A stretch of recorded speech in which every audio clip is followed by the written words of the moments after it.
ويوم يحشرهم وما يعبدون من دون الله فيقول أأنتم أضللتم عبادي هؤلاء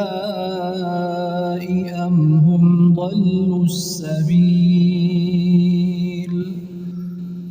قالوا سبحانك ما كان ينبغي لنا أن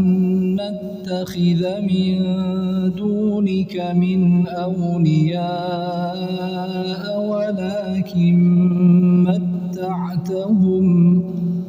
ولكن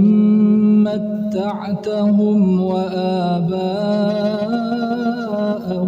حتى نسوا الذكر وكانوا قوما بورا فقد كذبوكم بما تقولون فما تستطيعون صرفا ولا نصرا ومن يظلم منكم نذقه عذابا كبيرا وما أرسلنا قبلك من المرسلين إلا إنهم ليأكلون الطعام ويمشون في الأسواق وجعلنا بعضكم لبعض فتنة أتصبرون وكان ربك بصيرا وقال الذين لا يرجون لقاءنا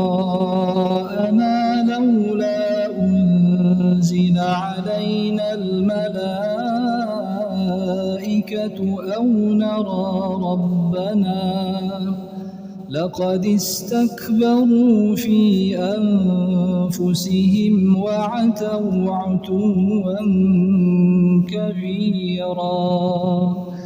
يوم يرون الملائكة لا بشرى يومئذ للمجرمين ويقولون حجرا محجورا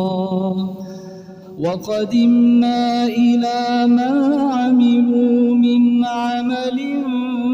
فجعلناه هباء منثورا أصحاب الجنة يومئذ خير مستقرا وأحسن مقيلا ويوم تشقق السماء بالغمام ونزل الملائكة تنزيلا الملك يومئذ الحق للرحمن